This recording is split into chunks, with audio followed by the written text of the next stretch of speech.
Hello everyone. In today's video I bring you an astonishing story from Zephyr Hawthorne, a visual artist who, after a terrible accident, had a near-death experience that changed his life forever.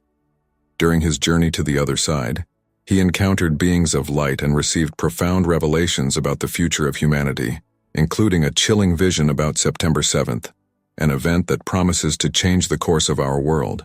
What he saw will leave you speechless. So, don't forget to leave a like, subscribe to the channel, and hit the notification bell so you don't miss a thing. Get ready for this impactful revelation. My name is Zephyr Hawthorne, and I am here to share with you an experience that completely changed my life and my perception of the universe. I am 38 years old and a visual artist, born and raised in Portland, Oregon. Before the event I'm about to recount, my life was quite ordinary. I spent my days painting, showcasing my work in local galleries, and enjoying the company of my wife and Rachel. I grew up in a middle-class family with loving parents who always supported my passion for art. From a young age, I realized I had a gift for expressing emotions through colors and shapes on my canvases. This ability led me to study fine arts at the University of Oregon, where I graduated with honors. After graduation, I decided to stay in Portland, a city I always loved for its creative atmosphere and vibrant art scene. I established my own studio in an old warehouse converted into an art space in the Pearl District, where I began creating and exhibiting my works. Over the years, I built a solid reputation as a promising artist, with regular exhibitions in local galleries and occasionally in other cities along the West Coast. My artistic style has always been a blend of realism and abstraction, exploring themes such as nature, the human condition, and emotions. I primarily used oils and acrylics, but I also experimented with mixed media and occasional installations. My work was known for its vibrant colors and rich textures, often evoking deep feelings in viewers. Before the incident that changed everything, I lived a quiet and content life. Rachel and I had been married for 3 years and were considering starting a family. We had a comfortable home on the outskirts of Portland, with a small garden where I liked to spend my mornings meditating and seeking inspiration for my paintings. I was never particularly religious or spiritual. I considered myself an agnostic with a tendency toward scientific skepticism. The idea of an afterlife or supernatural experiences always seemed interesting from an artistic perspective, but I never truly believed in such things. My worldview was based on what I could see, touch, and verify. Little did I know that all of that was about to change drastically. The event I am about to recount took place on a seemingly ordinary afternoon in February 2006. It was a day like any other, but it turned out to be the turning point of my existence. What I experienced that day, and in the hours that followed, challenged everything I thought I knew about life, death, and the universe. I'm sharing this story not to convince anyone or impose my beliefs, but simply to recount what I saw and felt. What you do with this information, how you interpret it, is up to you. I only ask that you listen with an open mind and heart, because what I have to tell goes beyond anything I have ever experienced in my life as an artist or as a human being. The day began like any other. I woke up early, had my usual breakfast, whole wheat toast with avocado and a strong coffee, and spent some time in my garden, observing the dew on the petals of the flowers Rachel and I had planted the previous spring. The air was fresh, with that characteristic dampness of Portland, and I felt invigorated and ready for a productive day. That week, I had been collaborating with a fellow artist, Jake, on an installation project for a local gallery. We had spent the last few days immersed in creative discussions, sketches, and experimenting with different materials. It was the kind of work that energized me, made me feel alive, and connected to my passion for art. Jake was leaving that afternoon for San Francisco, where he had an exhibition scheduled. Being a good friend, I offered to accompany him to the train station. I remember thinking it would be a good opportunity to discuss the final details of our project during the ride. We arrived at the station around 2 p.m. The place was busy, full of people rushing, dragging suitcases, and checking the train schedules on electronic boards. Jake and I walked side by side, carrying some of his heavier bags. We chatted excitedly about art, about the future, about the plans we had for our careers. As we approached the platform where Jake's train was waiting, I felt a pang of sadness. I always found it hard to say goodbye to friends, even knowing we would see each other soon. I helped Jake load his bags onto the train, and we hugged, wishing each other a good trip. It was at that moment, as I turned to leave the platform, that the unthinkable happened. The lower part of my coat, a wool overcoat that I loved, got caught in the automatic doors of the train. In an instant, I realized the danger, but it was too late. The train began to move. Everything seemed to slow down at that moment. I heard shouts around me, saw horrified faces turning in my direction. I tried to free myself, pulling the coat with all my strength, but it was useless. The train was gaining speed, and I was being dragged along the platform. The pain was immediate and intense. My body scraped against the rough concrete of the platform, tearing my clothes and skin. I screamed for help, but my voice seemed distant, muffled by the sound of the train and the shouts of people around. I remember thinking about Rachel, about how she would react when she heard the news. I thought of my parents, the unfinished paintings in my studio. It was a torrent of thoughts and emotions racing through my mind in just a few seconds. Then, it happened. I was thrown under the wheels of the train. The pain was indescribable, as if every cell in my body was being crushed simultaneously. I heard the terrible sound of bones breaking, tasted the metallic tang of blood in my mouth. The last things I registered before losing consciousness were the sound of approaching sirens, the desperate screams of people on the platform, and the blurred vision of the train's wheels dangerously close to my face. Then, everything went dark. At that moment, I was sure I was dying. There was no way to survive such a brutal accident, but what happened next defied everything I believed I knew about life and death. It was the beginning of a journey that would forever change my understanding of the universe and my place in it. The moment I lost consciousness on the station platform was like crossing an invisible threshold. Suddenly, all the pain, all the chaos and noise simply ceased. It's hard to describe the exact feeling, but it was as if a switch had been flipped, instantly cutting off all connection to my physical body and the material world around me. I found myself floating, weightless, above the scene of the accident.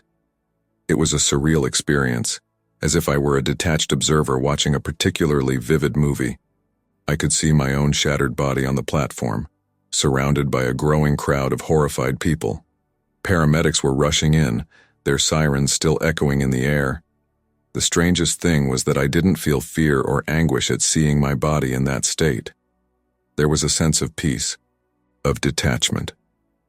It was as if that broken body was no longer me, but just a shell I had left behind. I watched the doctors working frantically to stabilize me. Their voices reached me as if from a great distance, muffled and indistinct. I heard someone shout, "We're losing him," and saw the skilled hands of a paramedic preparing the defibrillator. But all of this seemed so distant, so irrelevant to my new state. As I floated there, I noticed that my perception had changed drastically. I could now see in all directions simultaneously, without needing to turn my head or move my eyes. My consciousness seemed expanded, able to absorb and process far more information than would normally be possible. It was at that moment that I realized I was not alone in that ethereal state. I sensed presences around me, entities I could not see clearly, but whose existence I could unmistakably feel. They were comforting presences, radiating a sense of calm and safety. Gradually, the scene at the train station began to fade, as if a mist were forming around me. The colors of the material world, the red of the blood, the blue of the paramedics' uniforms, the gray of the concrete, began to blend and disappear. In its place, I found myself surrounded by a darkness that, paradoxically, was neither frightening nor oppressive. It was a welcoming void, as if I were being embraced by an invisible, protective blanket. The temperature was perfectly pleasant, neither hot nor cold. It felt like I had found the perfect balance, a state of absolute comfort. In this comforting darkness, I began to notice small colored lights floating around me. They were like orbs of energy, softly pulsing in shades of blue, green, purple, and gold. Each of these lights seemed to have its own vibration, a kind of silent music that I could perceive, not with my ears, but with my entire being. As I observed these lights, I felt they were healing me in some way. It wasn't a physical healing. I was fully aware that my physical body was beyond repair at that moment. It was a deeper healing, as if layers upon layers of emotional pain, fears, and anxieties accumulated throughout my life were being gently stripped away. In that state, time seemed to no longer exist. I can't say if I spent seconds, hours, or an eternity in that comforting darkness. The concept of linear time simply did not apply there, allowing me to glimpse something beyond. I felt irresistibly drawn toward that light. It wasn't a physical movement, but rather a shift in my consciousness toward something greater, something that promised answers to questions I didn't even know I had. As I approached the light, I realized I was about to experience something that would forever change my understanding of existence. As I near the light, I realize I am not alone. 3 imposing figures emerge, walking toward me. They are beings of light, entities whose presence radiates such powerful energy that I feel small and, at the same time, deeply welcomed. The first being I notice is androgynous, its form fluid and undefined. Its appearance radiates a white and golden light so intense that it almost blinds me. But it is not a light that hurts. On the contrary, it is comforting and warm. The presence of this being brings me such a deep sense of protection and peace that any fear I might have felt in this extraordinary situation simply melts away. To the right of this first being, I see a figure with clearly Asian features. Its skin emits a serene blue glow, like the sky on a clear summer day. Its eyes, though not eyes in the physical sense we know, seem to contain all the wisdom of the universe. There is something in its presence that conveys a sense of balance and harmony. On the other side is a being whose dark skin radiates a healing energy. It is as if every particle of its being vibrates with the power to heal not only physical wounds, but also the wounds of the soul. Its presence makes me feel that no matter how broken I may be, there is always hope for healing and renewal. These beings do not speak in the conventional sense. Instead, they communicate directly with my soul, transmitting thoughts and emotions in a way that transcends any language I have ever known. It is a form of communication so pure and direct that I feel completely exposed, yet at the same time, fully accepted. The androgynous being approaches first. I feel a wave of unconditional love emanating from it, so intense that it almost brings me to tears. These are not tears of sadness, but of relief, as if every pain I have ever felt is being washed away. This being conveys a clear message to me. You are safe now. Everything you have lived, everything you are, has a purpose. The blue light being approaches next. Its presence brings a mental clarity I have never experienced before. It is as if the fog of doubt and confusion that has always clouded my mind is instantly lifted. This being shares with me a deep knowledge. The universe is more vast and interconnected than you ever imagined. Every action, every thought reverberates through the fabric of existence. Finally, the dark-skinned being moves toward me. As it approaches, I feel a wave of healing energy flowing through me. It is not just physical healing, but a complete restoration of my being on every level. This being imparts a message of hope. The pain you have experienced was not in vain. It has prepared you for a greater purpose. As I stand there in the presence of these magnificent beings, I feel that they are healing not only the wounds from my recent accident, but also layers upon layers of emotional pain that I have carried throughout my life. Painful childhood memories. I feel as though I am being rebuilt, not just on a physical level, but on a much deeper and more fundamental level. It is as if every atom of my being is being realigned with a cosmic harmony that I never knew existed. During this healing process, the beings of light begin to show me visions. They are flashes of images and sensations so vivid that it is as if I am really there, experiencing each scene. I see angels descending from the sky, their glowing wings outstretched, holding golden trumpets. The sound of these trumpets reverberates through my being, announcing an imminent transformation. The visions intensify. I see the earth from a perspective I never imagined possible. I can see all of humanity's history unfolding before my eyes, from the first humans to the present. It is both a wondrous and terrifying sight. I witness great acts of kindness and love, but I also see destruction and suffering on a scale that makes me tremble. Then, the beings of light focus my attention on a specific date, September 7th. They do not show me a year, but I feel the importance of this day with every fiber of my being. I see cataclysmic events unfolding, earthquakes shaking cities, giant waves engulfing entire coastlines, the sky darkening with ominous clouds. But amid all this chaos, I see something else. I see people coming together. I witness acts of courage and compassion on a scale I never imagined possible. I see humanity being tested to its limits, but emerging stronger, more united, more aware of its interconnectedness with all life. A voice, which seems to come from everywhere and nowhere at the same time, echoes through these visions.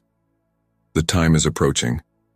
Humanity will face its greatest challenge, but also its greatest opportunity. Every soul will have a role to play. As I absorb these overwhelming visions, I feel the weight of responsibility settling over me. I realize that I have been chosen to be a witness, to carry this message back to the world of the living. It is a task that both terrifies and excites me. The beings of light approach me again, enveloping me in their loving energy. I sense that they are preparing me for something more, something even greater than the visions I have just witnessed. There is a sense of anticipation in the air, as if the entire universe is holding its breath. And then, before me, a new path opens. A tunnel of bright white light materializes, inviting me to an even deeper journey into the mysteries of the cosmos. In front of me, the tunnel of light stretches out, inviting and mysterious. It is unlike anything I have ever seen or imagined. The light is not just white, but a kaleidoscope of colors that move and dance, creating complex patterns that seem to contain profound meanings I am only beginning to understand. As I approach the entrance to the tunnel, I notice that it is surrounded by bright flames. My first instinct is fear. After all, fire usually means danger. But I quickly understand that these flames are different. They do not burn or consume. Instead, they radiate a powerful, invigorating energy. It is as if each flame is a physical manifestation of pure love, radiating warmth and light without destruction. I feel irresistibly drawn into the tunnel. It is not a physical movement in the sense we are accustomed to. It is more as if my consciousness is being gently pulled forward, guided by a force I cannot see but can feel intensely. As I move through the tunnel, the sensation is indescribable. It is as if every cell of my being is vibrating at a higher frequency. Colors I have never seen before dance around me, and sounds that cannot be heard with physical ears resonate through me. It is a cosmic symphony, a dance of pure energy that envelops me completely. As I travel deeper into the tunnel, I begin to catch glimpses of other realities, other planes of existence. I see worlds beyond my wildest imagination, some beautifully ethereal, others densely physical, all pulsating with life and consciousness. I understand, in a way that transcends intellectual knowledge, that the universe is infinitely more vast and complex than I ever dreamed. Time loses all meaning within the tunnel. I cannot tell whether I am traveling for seconds or eons. Each moment expands infinitely, filled with revelations and epiphanies that make me question everything I once believed about reality. As I progress, I feel increasingly lighter, as if layers upon layers of limitations and restrictive beliefs are being stripped away from me. It is a process of deep purification, sometimes uncomfortable but always liberating. Memories of past lives begin to surface, lives I lived in times and places my human mind can barely comprehend. I see the threads that connect all these existences, forming a cosmic tapestry of experiences and learning. In a moment of crystalline clarity, I understand that this tunnel is more than just a passage. It is a portal of transformation. Every movement through it brings me closer to the true essence of my being, to the primordial source of all existence. As I approach the end of the tunnel, the light intensifies to an almost unbearable level. It is as if I am about to plunge into the heart of a star. Part of me wants to retreat, fearing to be consumed by such intensity. But an inner voice, wiser and braver than I ever considered myself, urges me to continue forward. And then, in an instant that seems to contain eternity, I emerge from the tunnel.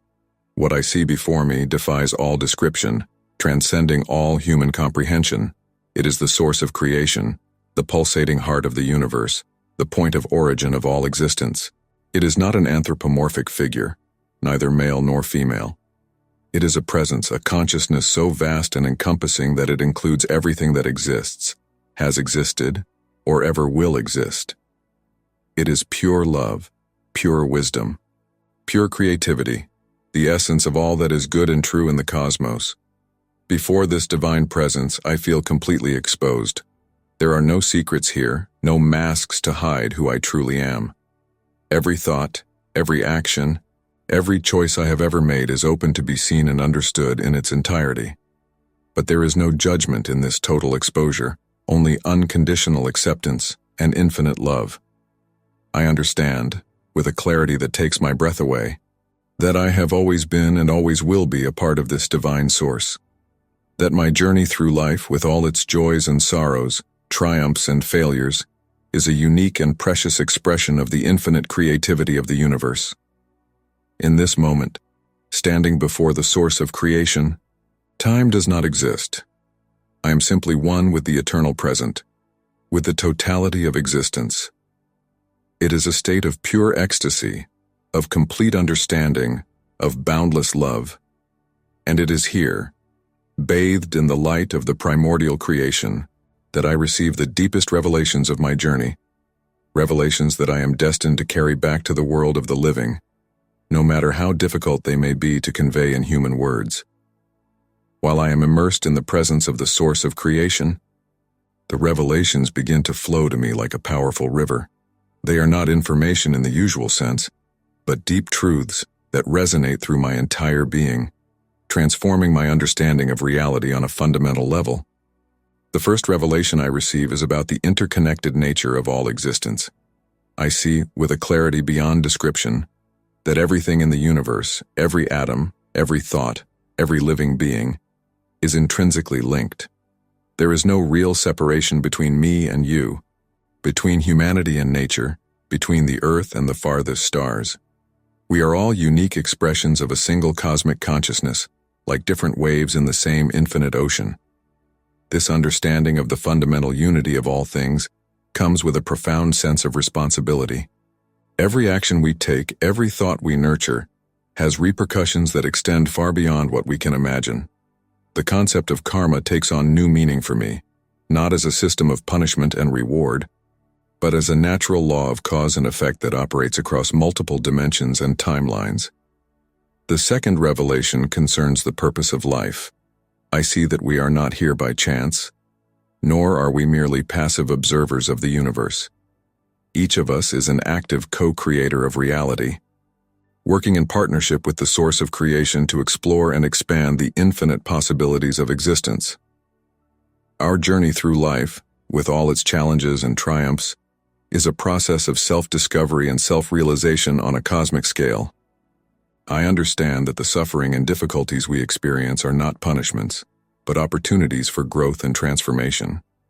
Every challenge we face is carefully calibrated to help us develop specific qualities and learn particular lessons that are essential for our spiritual evolution. The third revelation is about the nature of time and reality. I see that what we perceive as linear time is merely an illusion, a mental construct that helps us navigate the physical plane. In truth, all moments, past, present, and future, exist simultaneously in an eternal now. Our lives are not a linear progression from birth to death, but a complex tapestry of interconnected experiences that span multiple dimensions and timelines. This understanding of time allows me to view my own life from a completely new perspective. I see not only this current incarnation, but many past lives and potential futures. I understand that each of these lives is an opportunity to explore different aspects of my being, to learn specific lessons, and to contribute to the evolution of collective consciousness. The fourth revelation is about the power of love and compassion. I see that these are not just pleasant emotions, but fundamental forces of the universe, as real and powerful as gravity or electromagnetism. Unconditional love is the vibrational frequency of the source of creation, and the more we align with this frequency, the more we align with our true purpose and potential. I understand that the practice of love and compassion, not only for those who are close and dear to us, but for all beings, and indeed for all of creation, is the most direct path to enlightenment and spiritual fulfillment. The fifth revelation concerns the future of humanity and planet Earth. I see that we are in the midst of a great transition, a quantum leap in the evolution of consciousness. The challenges we currently face, climate change, conflicts, inequalities, are catalysts for this transformation. They are forcing us to awaken, to recognize our interconnectedness. It is not the end of the world in an apocalyptic sense, but the beginning of a new era of expanded consciousness and global cooperation. The events that will unfold from this date will serve as a wake-up call, forcing humanity to face its collective shadows and make fundamental choices about its future.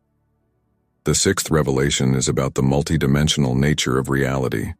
I see that the physical universe we perceive with our senses is only a small fraction of the totality of existence. There are countless other realms and dimensions, inhabited by beings and consciousnesses that are beyond our current understanding. Some of these beings, including those who have guided me on this journey, are actively working to assist in the evolution of consciousness at all levels of creation.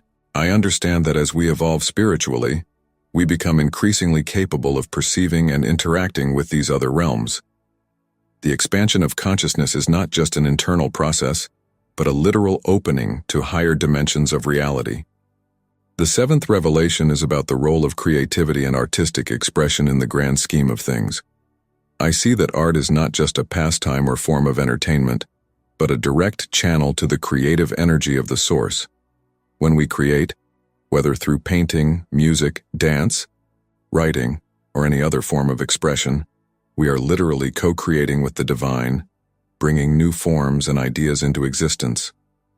I understand that my work as an artist has a much greater purpose than I ever imagined. Every brush stroke, every color I choose, every shape I create on the canvas is an expression of cosmic consciousness, a way of bringing light and beauty into the material world. I see that art has the power to elevate consciousness, to heal emotional and spiritual wounds, to inspire and transform not only individuals but entire societies. The eighth revelation pertains to the nature of death and the afterlife. I see that what we call death is merely a transition, a shift from one level of existence to another. There is no true end, only continuous transformation and evolution. Consciousness, the essence of who we are, is eternal and indestructible. Our experiences on Earth are like vivid dreams from which we awaken into a broader and more real reality. I understand that the fear of death is one of the greatest illusions that bind and limit us. When we release this fear, we are able to live more fully, more authentically, more aligned with our true purpose. The ninth revelation is about the power of thought and intention. I see that our thoughts and beliefs are not merely internal mental processes, but real forces that shape the reality around us. Every thought we have, every belief we hold, emits a vibrational frequency that attracts corresponding experiences and circumstances. I understand that we are, quite literally, the creators of our own realities. This understanding comes with a profound sense of responsibility. If our thoughts and intentions have the power to shape reality, then we have a duty to cultivate positive, loving, and constructive thoughts. I see that the practice of gratitude Forgiveness and positive visualization is not just a mental exercise but powerful tools for conscious manifestation. The 10th and final revelation is about the ultimate purpose of existence. I see that the entire cosmos, with its infinite vastness and complexity, is an expression of the Source's desire to know itself. Every being, every experience, every moment of joy or sorrow is part of this great process of cosmic self-discovery. I understand that our individual purpose is intrinsically linked to this greater cosmic purpose. As we come to know ourselves fully, as we express our true nature, love unconditionally, and create freely, we are fulfilling our role in this grand cosmic dance of self-realization. As I absorb these revelations, I feel completely transformed. It is as if every cell in my being has been rewritten, every thought recalibrated to a higher frequency of understanding. I feel a deep peace, an indescribable joy, and a sense of purpose clearer than I have ever experienced. But along with this elevation comes an overwhelming sense of responsibility. I know I have been chosen to be a witness, to bring these truths back to the physical world. How can I possibly communicate the depth and magnitude of what I have experienced? How can I translate these cosmic truths into words and actions that can be understood and applied on the earthly plane? As I contemplate these questions, I feel a subtle shift in the energy around me. The revelations begin to fade. Like a dream upon waking, I realize that my journey in this realm of light is coming to an end. It is time to return. The moment I realize it is time to return, I feel a mix of emotions that are hard to describe. There is a part of me that desperately wants to stay in this realm of light and unconditional love. The idea of returning to the physical world, with all its limitations and challenges, seems almost unbearable after experiencing such expansion and freedom. But there is also a deep understanding that I have a purpose to fulfill, a mission to carry out on the earthly plane. The revelations I received were not just for my personal benefit, but to be shared and lived in the material world. As I prepare for the return, the beings of light approach me once more. No words are exchanged, but I feel their enveloping presence like a cosmic embrace. They transmit a final message to me. Remember, you are never truly separated from us or from the Source. The light you experienced here is always within you, waiting to be recognized and expressed. Then, I feel a pull. It is as if an invisible cord is pulling me back into my physical body. The sensation is intense and slightly disorienting. The bright colors and radiant light of the spiritual realm begin to fade, giving way to darkness. For a moment, there is only emptiness. Then, suddenly, the pain returns. It is a brutal shock after the peace and expansion I experienced. Every nerve in my body seems to scream in protest. The contrast between the realm of light and the physical reality is so intense that, for a moment, I wonder if the entire experience was just a dream induced by trauma. I open my eyes slowly, blinking against the fluorescent light of the hospital. The first thing I see is the sterile white ceiling. The constant sound of machines monitoring my vital signs fills my ears. The characteristic smell of hospital antiseptic invades my nostrils. I try to move, but my body feels heavy and disconnected. I realize I am surrounded by tubes and wires, my body a mass of pain and immobility. The reality of my physical situation begins to settle in. I remember the accident, the train, the terrible feeling of being dragged along the platform. A doctor approaches my bedside, his eyes widening in surprise as he sees me awake. "Mr. Hawthorne," he says, his voice a mixture of astonishment and relief. "You're back with us. Frankly, we didn't expect you to survive."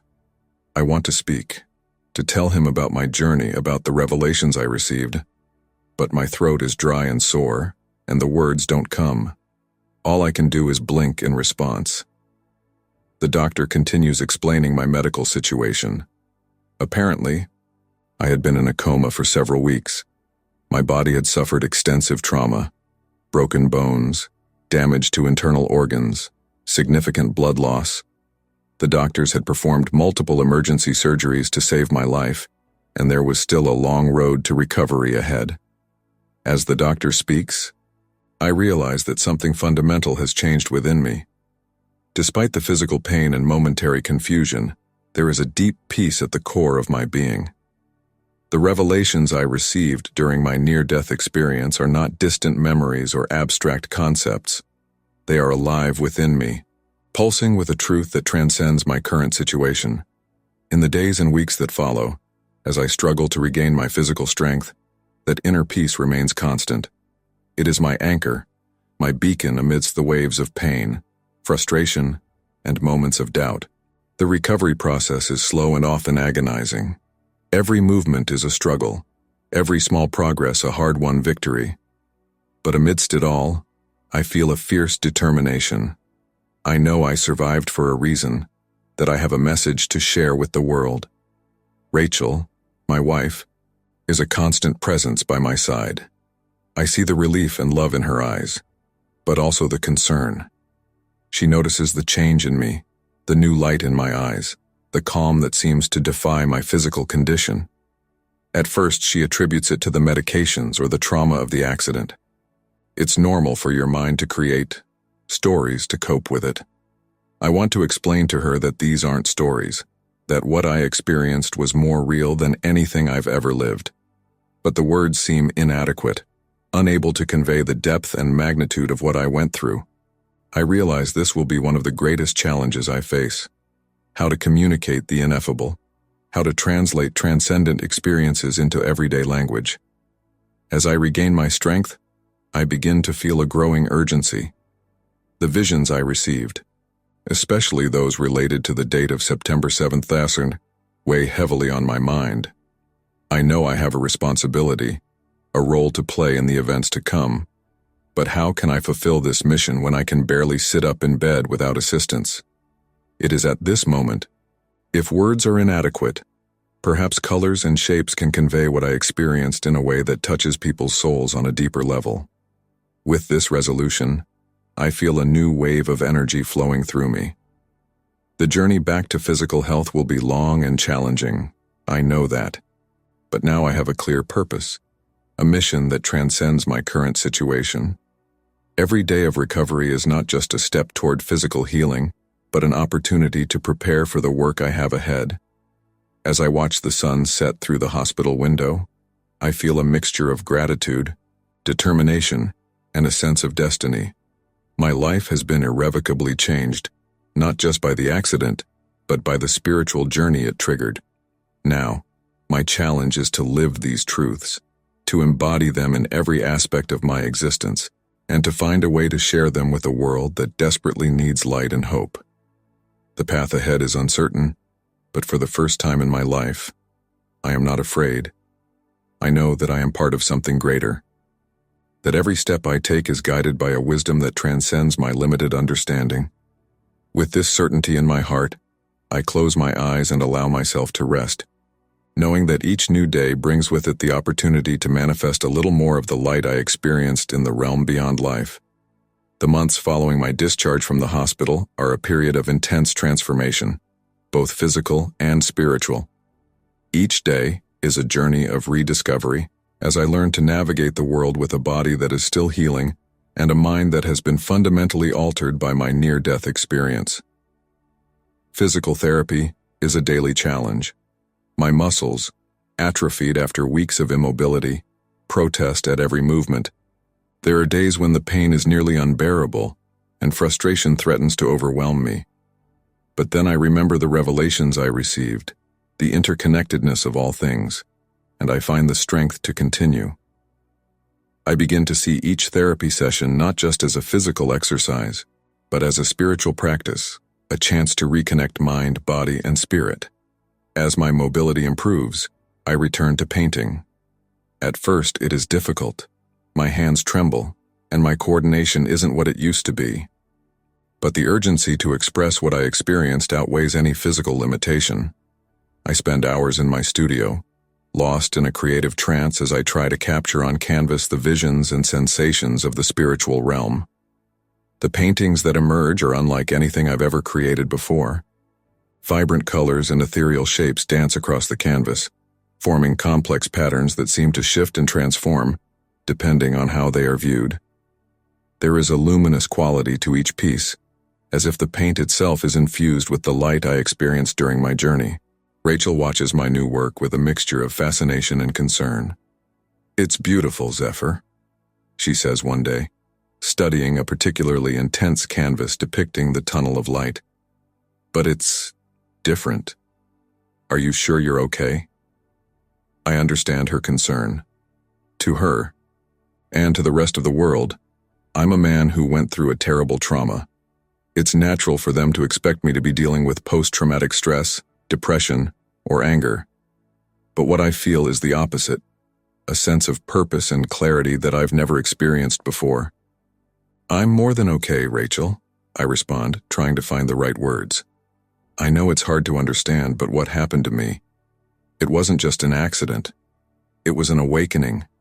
I see the doubt in her eyes, but also the love. She's trying to understand, and that's all I can ask for right now. I know it will take time for the people around me to grasp the depth of my transformation. As the days pass, I realize that the change is not limited to my art. My entire perspective on life has shifted. The small irritations of daily life that used to bother me now seem insignificant. I find myself reacting with calm and compassion in situations that would have once left me frustrated or angry. My relationship with time has also changed drastically. Before the accident, I was constantly rushing, always worried about deadlines and future commitments. Now, I find a deep peace in the present moment. Every breath, every heartbeat, every ray of sunlight that touches my skin becomes a source of wonder and gratitude. I begin to meditate regularly, something I had never considered before. During these quiet sessions, I sometimes manage to touch that state of expansion and connection that I experienced during my spiritual journey. It's not as intense or lasting as it was during my near-death experience, but it serves as a constant reminder of the greater reality that exists beyond our everyday perceptions. My diet and lifestyle habits also undergo a transformation.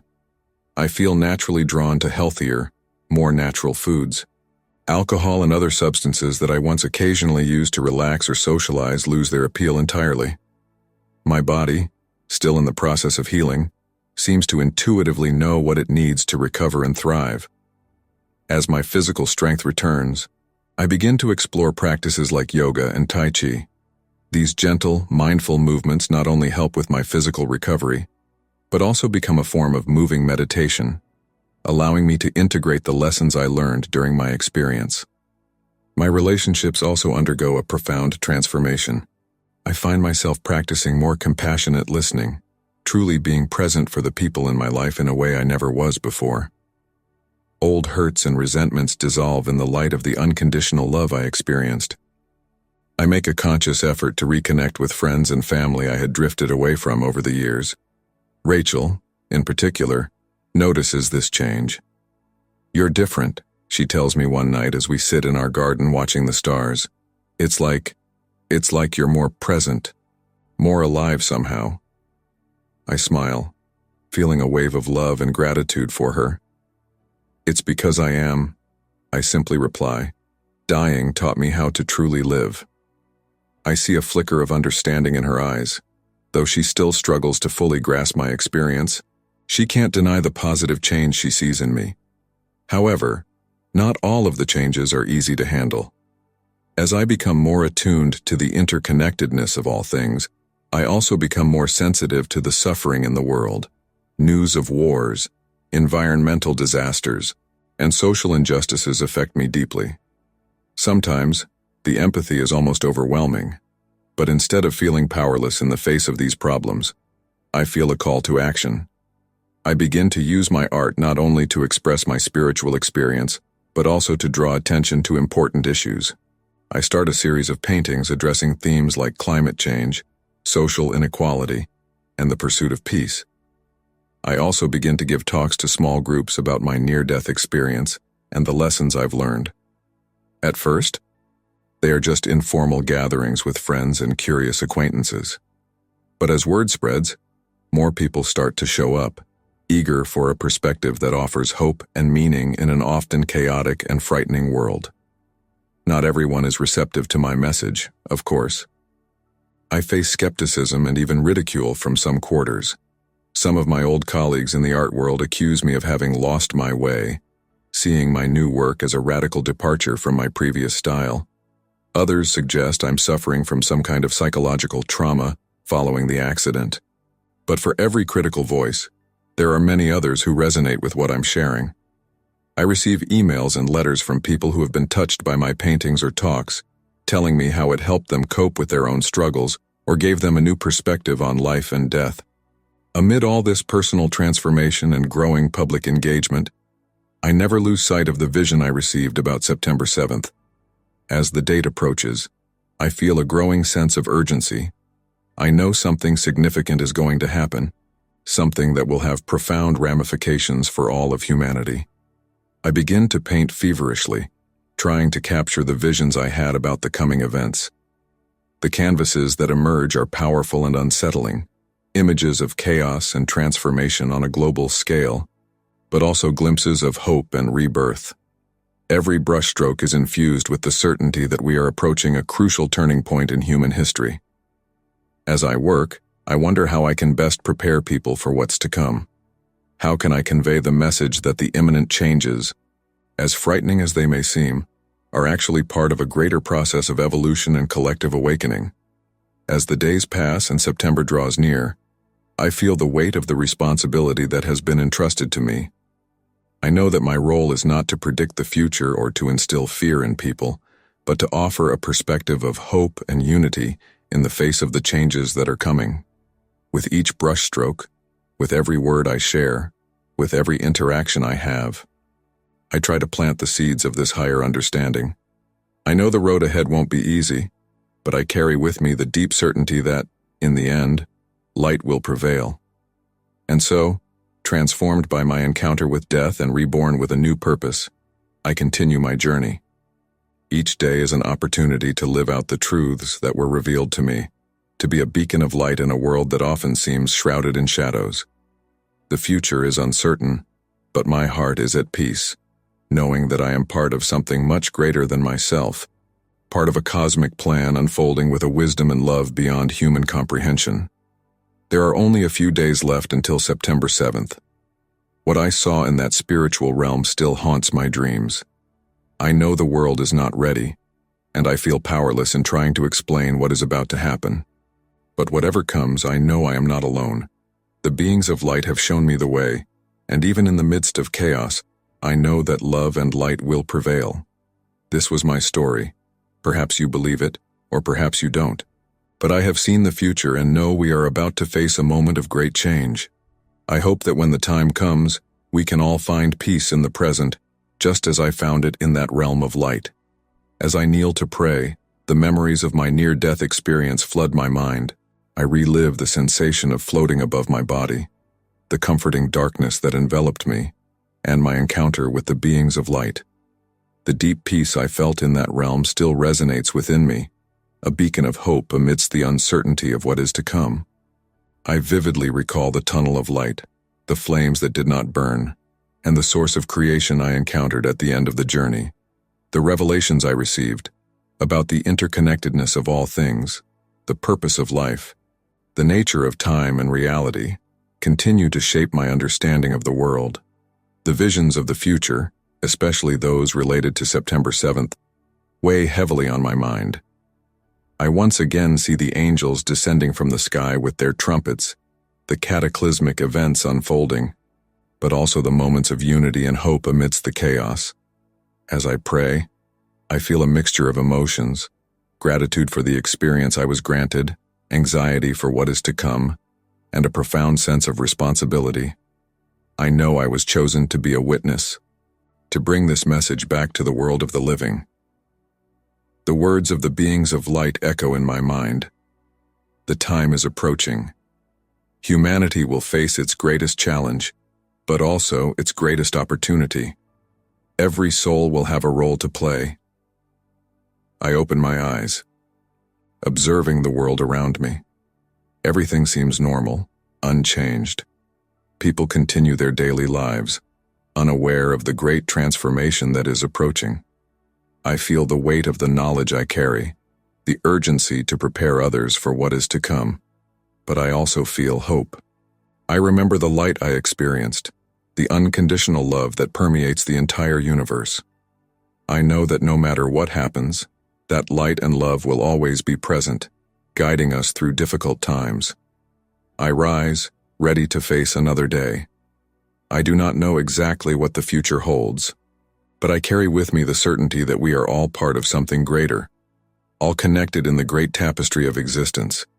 And with that certainty, I find the strength to continue, to be a beacon of light and hope in the world, as we await the unfolding of events that will change the course of human history. If you enjoyed this beautiful spiritual testimony, leave a like, share your thoughts in the comments, subscribe to the channel, and don't forget to activate the notification bell to watch every new video and help us spread this message to as many people as possible. See you next time.